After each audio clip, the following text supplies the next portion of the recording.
Julian Carranza's bicycle kick attempt was as close as the Union got to putting one past Tim Melia last Saturday night. A scoreless draw with Sporting Kansas City, not exactly what the doctor ordered. We're breaking it all down on Union Insider, starting right now. Made it to Elliott.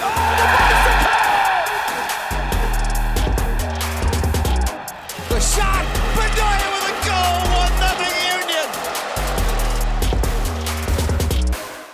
Good evening and welcome to Union Insider, your weekly deep dive into the Philadelphia Union. Alongside former Union defender Shannon Williams and the club's all-time leading scorer Sebastian Letou, I'm Dave Leno. All in all, it was a frustrating night for Jim Curtin's men, who had to wait an hour through a lightning delay before kickoff.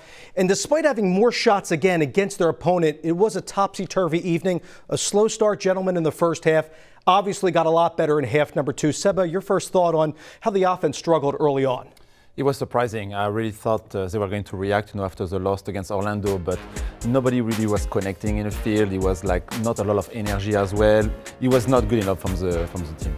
Shannon, as far as from the Union defensively, what problems did you see early on? I thought Johnny Russell played really well. Eric Tommy also had a great game for Sporting Kansas City. I thought the Union had some couple changes in their back line, and it led to some disjointedness, but I thought they settled into the game really well, ended up getting a 0 at the end of the game. So overall, a good game from the defending side of things. Would have liked a little bit more on the attacking side. I thought Peter Vermees made a point that he thought the intensity was matched from the Sporting Kansas City perspective to the Union. How can the Union more effectively, gearing up for the next matchup against FC Cincinnati, start out on a higher note, match the intensity that we saw maybe in the Columbus game early on in the season, where lately that's waned? I mean, it's just about, I think the energy from everybody is not just one player, even if we also, during the season, a lot of people were missing, the last game especially, with all the international duties. But it's all when they start the game, what they can bring from the beginning, because then it carry on into the game. But if they start flat, and it's been the case a lot this season, when the first 10-15 minutes we don't really see any rhythm into the game, they don't really connect then offensively, and then they're struggling, and I think the confidence go very low for them. Yeah, you're spot on. I thought second balls, they had a hard time winning as the game progressed.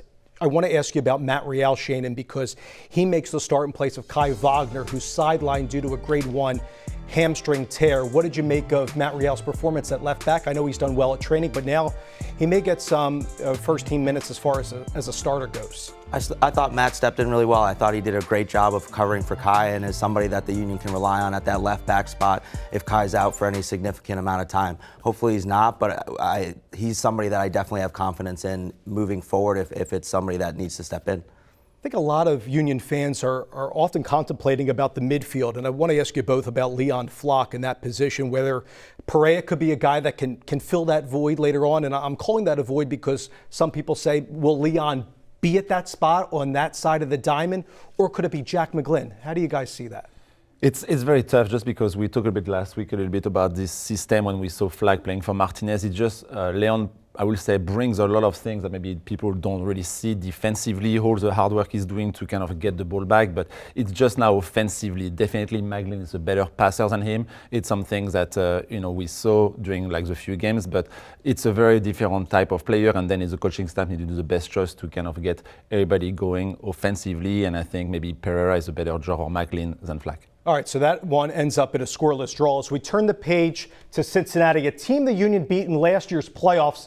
They'll be playing with a point to prove in front of their home fans, won't they? A team that has already won 3 home games at TQL Stadium, unbeaten to start the year.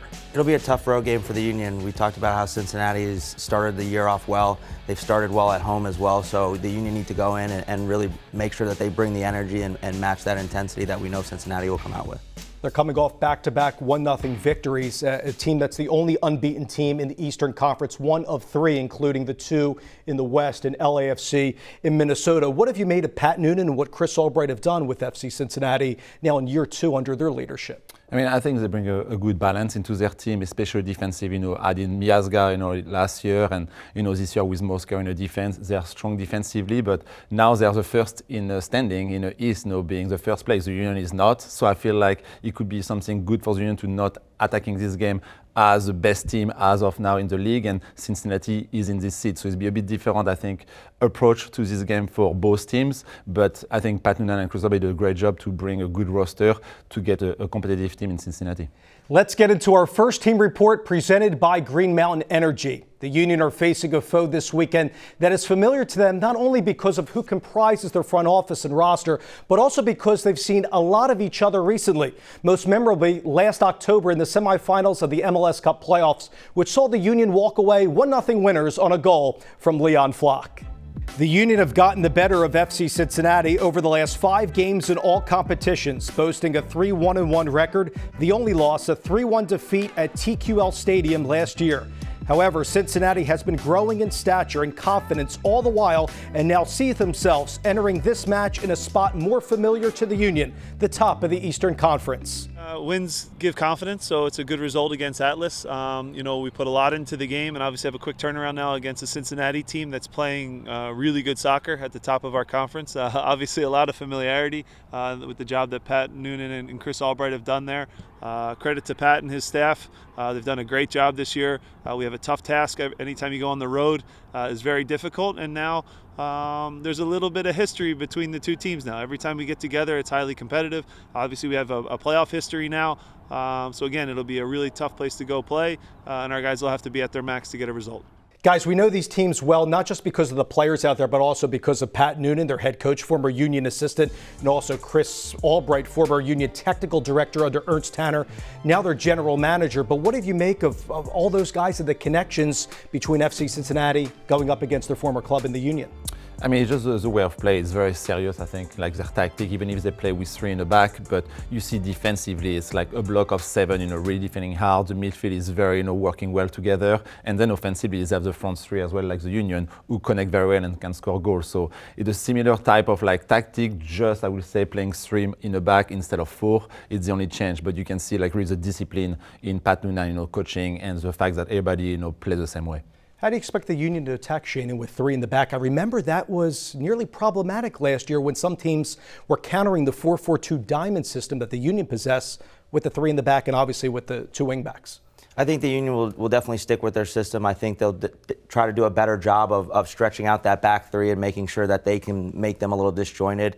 Can Carranza, can Ua, can some of the other attacking players look to really advance and help the attack? I think that if they're going to nick a goal, it's going to be because they have players getting forward at the right times.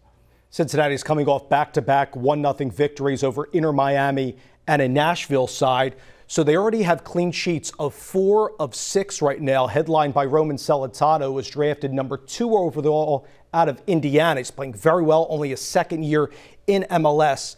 But attacking-wise for Cincinnati, how can the Union defense have a much better outing, in particular Glesnes, Elliott, and whoever will be a part of that back 4 against their attacking half? I feel it's a lot about communication. We saw against Orlando, the communication was not as good, because a lot of players were running, but nobody knowing who to mark. I think with Acosta, who is the number 10 of the Cincinnati, it's very important to know where he is because he's kind of getting the orchestra together from the offense. And when you have him on the pool with too much time, he can really pick you apart. He loves to drift left, right, sometimes, go a bit lower. So it's going to be interesting to see who is going to mark him, if there is somebody maybe following him a little bit more to make sure that when he's on the ball, he doesn't have as much time to pass the ball to his forwards. The Union looking for their first road point. Shannon, regarding the back line for this Cincinnati team and Acosta, he's going to have a lot of time and space on the ball. But Pat Noonan remarked that last game in that win over Inter Miami, they didn't have a lot of the ball and they played very well. I know the Union also, a team that doesn't like to have a lot of the possession, which we learned a lot about last year. So would you like to see the team more with possession for this road game against Cincinnati? Are you comfortable then without the ball and just trying to counter? For this game, especially it being on the road, I'm pretty comfortable with the Union giving up the possession and letting Cincinnati get on the ball a little bit more. I think it plays more to their counterattacking and the way that they like to get forward, playing directly into the forwards and looking to combine from there. I think if they give Cincinnati a little bit more of the ball, they can counter a little bit more effectively and look to nick a goal. Yeah, I think we saw it against Montreal when they play at 3 in the back. It was kind of like a field day for Ura when we can really find him in counter-attack. And I feel, like you say, Cincinnati first in the East right now, they need to make the game. They need to show that they are the leader of the conference. So I feel like the ball will be more in their feet and the Union will go more counter-attack and be in the advantage. Matt Miazga is playing really well for FC Cincinnati. I remember last year, he got introduced, I believe, at halftime during a Union game and later debuted, coming from not so many starts with Chelsea. But what have you made of Miazga defensively? Also, Nick Haglund, part of that 3 in the back system. I think he's come in and brought some calmness to their back line. I thought it was last year a back line that struggled, especially in important moments. He's somebody that's played in some important games and can really help out this back line as they continue on into the season. We're about to step away, but before we do, it's time for This Week in Union History, presented by Premier Orthopedics. On April 7th, 2021, the Union beat Deportivo Saprissa 1-0 in Costa Rica on a goal from Kacper Shabilko. The boys in blue would go on to win 4-0 in the home leg to advance to the quarterfinals. Union Insider returns after this. We're back with Throwback Thursday, presented by United Concordia. We're heading back to the Eastern Conference semis of the 2022 MLS Cup playoffs, a tight-knit affair between the Union and FC Cincinnati. The two teams separated only by a Leon Flock strike. That was enough to seal the deal and see the Union advance to the conference final. Welcome back with Sebastian Letou and Shannon Williams. I'm Dave Leno. It's now time to hand it over to the guys for their keys to the game presented by Subaru. Seba, what are you rolling with? I'm going with better passing and play quicker. In first thing, as we saw, in the last game, the passing was really, missing. It was a lot of struggling from everybody, from the back. As soon as they were winning the ball, they cannot connect to the midfield. And then offensively, the connection between the three were not as good. The play was not really precise in all the passing. And then we saw too, when they have an opportunity to go in a counter-attack, they kind of play a bit too slow. And they kind of really choose their moment to know where to go fast, when to keep the ball in possession. And I think it starts with a good passing from the back as soon as they win it. And when it's on, try just to play quicker, to kind of move the defense left to right. And we saw in the last 5-10 minutes against Kansas City where they do a better job, they got more opportunities. And it's where you can see where the team is at its best. So if they do a better job against Cincinnati in those counter-attacks we talk about, I think they can really score good goals. Shannon, what are you rolling with? For me, the key to the game for the Union will be to play with that sense of urgency. I think last year we saw them get off to a slower start. This year they've gotten off to a slower start. Once they start to pick up that sense of urgency, I think that they can get things going, especially in the attack where their front three can be so dangerous in combining and getting onto the ball. So if they can have some more urgency in getting them the ball and quicker, like Seba talked about, and the passing and the quicker rate of passing, then they can be more successful in the attacking third. FC Cincinnati boasts some of the top attacking talent in the league. Brenner and Brandon Vasquez can put the ball in the net, with Luciano Acosta often providing the service. Shannon, how do the Union avoid these guys taking over the game? They need to do a good job of compacting space and making sure that their lines are tight. Don't want to give them too much space in between the lines, letting them pick up balls in between the lines and getting at the Union defense. Need to make sure that they're compact and they're making sure that things go around them.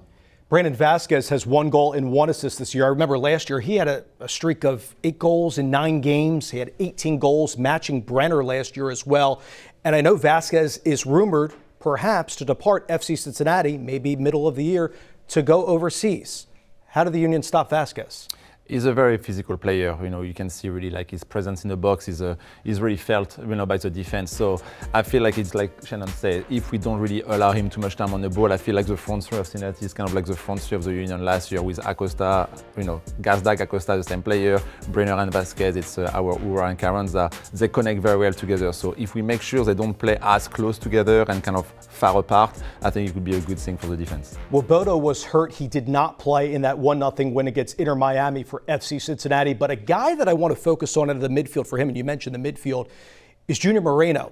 They were down 3-1 against Chicago, a team the Union beat in the 90th minute on that Joaquin Torres goal, came back to have a 3-3 draw at Soldier Field. But how do you stop a guy in Junior Moreno who just got called up to Venezuela's national team? And Shannon is playing very well for Pat Noonan.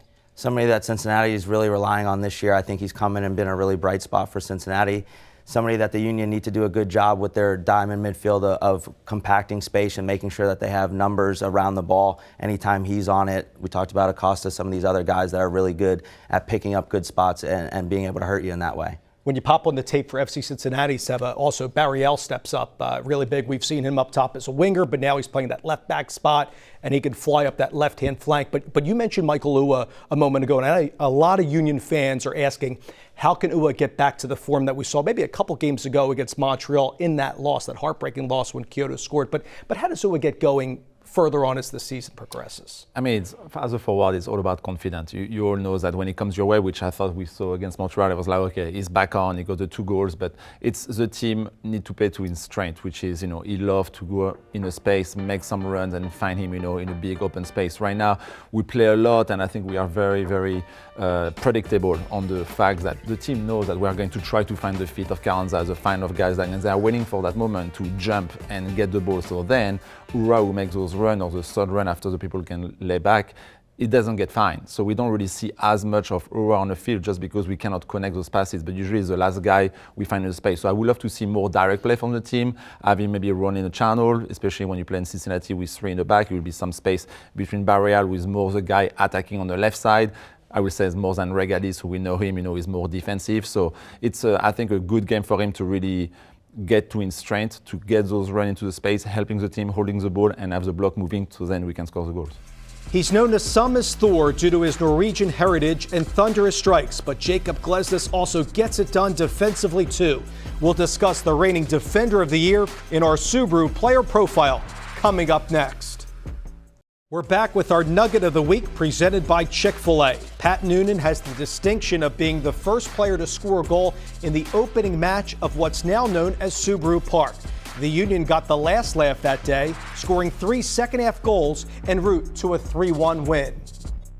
Back here on Union Insider with one of the goal scorers that day, Sebastian Letou and Shannon Williams. Now time for our player profile presented by Subaru. This week we're highlighting Jacob Glesnes, who right now is Major League Soccer's Iron Man. 79 straight starts, and he just signed an extension with the club a few weeks back.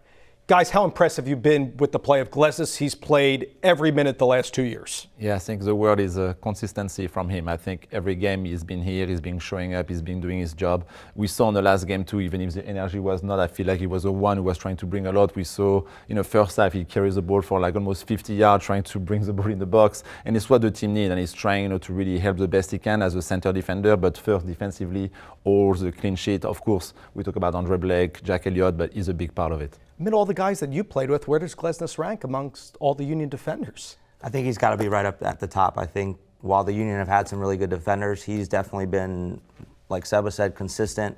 And the second thing is they've been a top defense in MLS over the last 2 years, so he's been a huge part of that. We know that he plays every game. We know that he's an important part of that back line.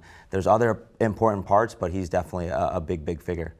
And having a huge back line is really the cornerstone of this team. That's the DNA that what Jim Curtin urged Tanner want to bring.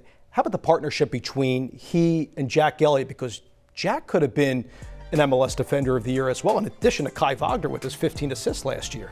Yeah, it's great. I think they really take the best out of each other, from all the back line. I think as a good pairing as a center back is very important in this league, and we saw from last year from all what they accomplished, of course with an amazing goalkeeper as well as Andre Blake, but I think you can really see they love to play with each other. They know how to cover each other, and it's the most important. And we saw like maybe the little struggle this season, but we still had 2 clean sheets the past 2 games, so it's something good for the team. I know a lot of fans are always imploring Glesnes to shoot, like we've seen in recent years with all those goals. He didn't have a goal last year, but you go back to the Atlanta game and the LAFC goal. But the confidence that he has in possession, this guy could be on the dribble, 15, 20, 25 yards up. And the high line that the Union play, do you like that out of Glesnes? Do you see them playing that high line against FC Cincinnati? I think it definitely suits them. I think he's somebody that likes to push that back line up and make sure that they're high and making sure that they push that space and keep it compact. I think we talk about his on-ball skills. It's a huge part on why the Union are able to counterattack so well, playing into the forwards, being able to play in front of Ua, who makes such good runs. It's definitely a help when your center back can drive a 60-yard long ball into one of the forwards. The boys in blue are going to need some big performances to get a result at TQL Stadium this weekend. Seba and Shannon give you their picks in our Players to Watch segment. We're wrapping up Union Insider after this. Major League Soccer has a new home this season, MLS Season Pass on Apple TV. Here's a litany of ways. Look at them, study them. If you caught any of the action on Apple TV, you know what you're in for. Top coverage and analysis, all in crystal clear 1080p resolution. Sign up for MLS Season Pass today to ensure you don't miss a minute of the action. Final segment here on Union Insider, and it's now time for our all-state players to watch. The club is coming off the CONCACAF Champions League game on Tuesday against Atlas. Seba, who do you got? I'm going with Jose Martinez for two reasons. First, for me, he's the motor of the team. I think when he's on his game, when he's really showing energy into the defensive play, he brings everybody to the same level in the team. But we saw it in the first game of the season against Columbus. I think he was, for me, the best player on the team. He really put so much energy and did so many good plays defensively, and then he kind of like get into all of his teammates, and then the energy was like even better from the field. So it's the first reason. The second reason is Lucho Acosta. He's going to be a tough player against him. We need Martinez to make sure he's always close to him to help his center backs, but at the same time not giving a lot of time. And if you do a good job and frustrate Luciano Acosta, I don't think Cincinnati is going to have a good game. Shannon, who's your pick? For me, it's Glesnes. I think we talked about how dangerous Cincinnati's attack can be. Can he do a really good job of communicating and making sure the back line is in order and not giving up chances? I think it's going to be a tough, hostile road environment, and he's somebody that can help the Union get through it. Guys, great stuff. Looking forward to seeing if the Union can pull out 3 points on the road. That's it for this edition of Union Insider. This Saturday at 7:30 p.m., the matchup will be on MLS Season Pass. We'll be back here next time to break it all down for you. For Sebastian and Shannon, I'm Dave Leno. Thanks so much for watching.